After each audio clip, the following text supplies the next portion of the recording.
Eira Thomas has discovered diamonds in Canada's far north, co-founded mining companies and sat on a dozen boards, including Canada's most valuable energy company. So the 49-year-old was a little taken aback when an investor recently suggested she needed to hire an engineer as chief operating officer to back her up in the executive suite. She was, after all, only a geologist.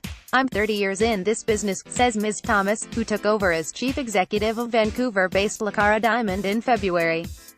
"I've been involved in multiple projects that have gone on to become mines. I sit on the board of Suncor.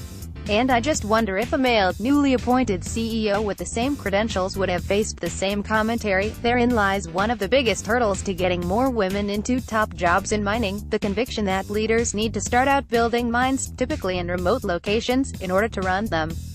Drawing women from legal, sustainability or finance departments while finding flexible ways to get them operational experience will be key to attracting the talent the industry needs to thrive," mining leaders such as Ms. Thomas say. The materials industry, which includes miners, trails all other sectors in the Bloomberg World Index on rates of female participation, both in the broader workforce and management. Only 1 in 20 global miners are headed by women, according to data compiled by Bloomberg from companies that supply a gender breakdown.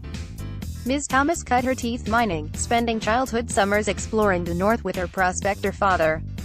When she decided to follow in his footsteps, the thought of working months at a time in fly-out camps didn't faze her. Eira's different because she likes to prospect, and she's been in the bush, and she likes it, says Lucas London, the commodities titan who co-founded Lucara Diamonds with Ms. Thomas and Catherine McLeod-Seltzer in 2007. Mining doesn't attract that many females to dig holes in the ground. Female geologists argue it's not the digging, it's the need to live for weeks, or even months in the bush, especially during child-rearing years, that can be a problem. But there are other ways to get to the top. Barrick Gold's Catherine Raw spent more than a decade as a portfolio manager at BlackRock International before becoming an executive at the world's largest gold producer. Having studied geophysics at Cambridge and mining finance at Imperial College London, the 36-year-old chief financial officer of the firm enjoyed exploration but said a life in London held more appeal. Catherine Raw, executive vice president and chief financial officer of Barrick Gold.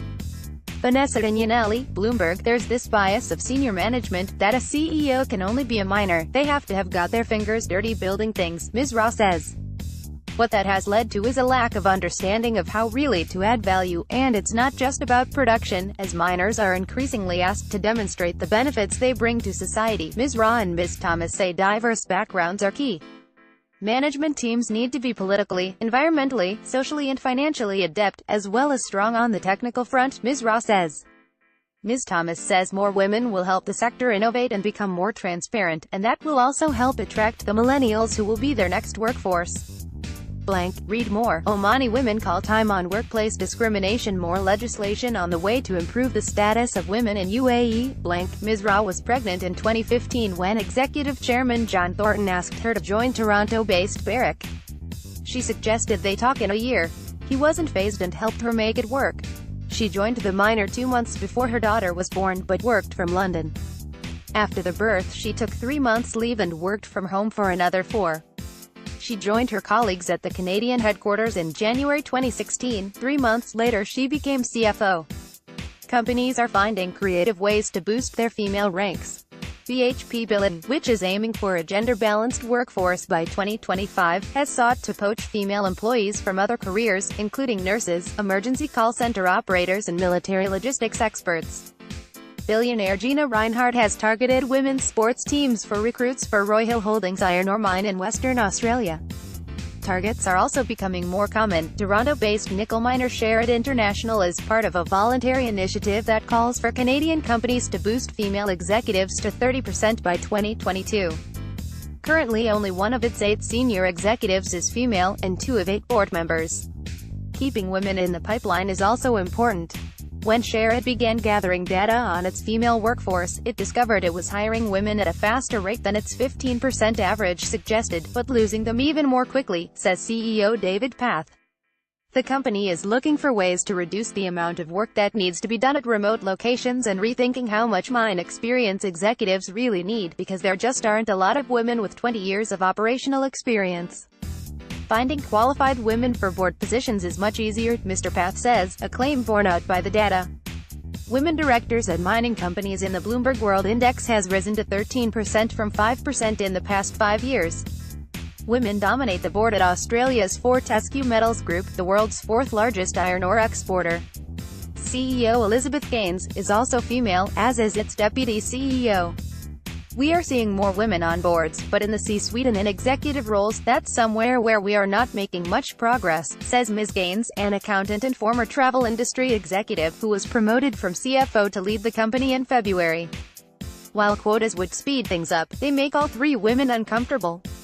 Even a whiff of tokenism risks undermining top women, Ms. Raw says, while Ms. Gaines says leadership positions must be filled on merit.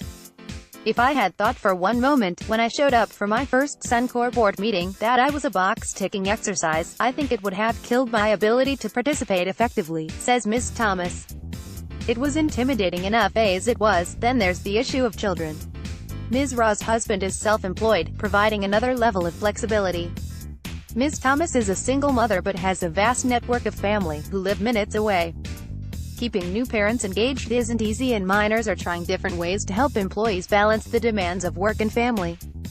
Fortescue, where women are dominant in leadership, the company has introduced 24-hour childcare, flexible hours at its offices and remote operational sites and is attempting to woo more female apprentices and trainees. I had a female geologist who worked for me 15 years ago who actually brought a baby into camp, Ms. Thomas says. While it wouldn't work at every site or situation, it's one example of how accommodations can advance ambition. The baby was at an age where it could go into a backpack and she could continue to map all day, and it worked out brilliantly.